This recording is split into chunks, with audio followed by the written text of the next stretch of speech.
I rise to oppose the introduction of the Constitution 129th Amendment Bill 2024 and the Union Territories Laws Amendment Bill 2024.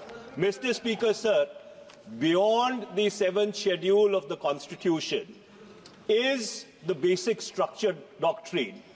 And that basic structure doctrine spells out that there are certain features of the Indian Constitution which are beyond the amending power of this House also. One of the essential features is federalism and the structure of our democracy.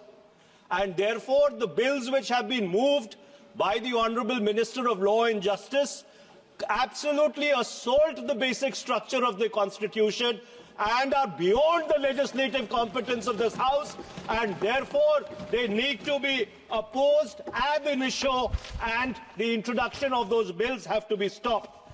Number two, Mr. Speaker, sir, how is it possible under our constitutional scheme that the tenures of the state legislatures can be made subject to the tenure of the national legislature?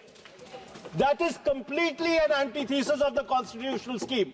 There is absolutely no way under the Indian constitutional scheme where the states are separate constituents and equal constituents, the term of the state legislatures can be made subject to the term of the national legislature.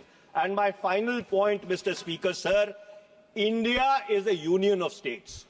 Article 1 of the Constitution states that India is a union of states and not vice versa.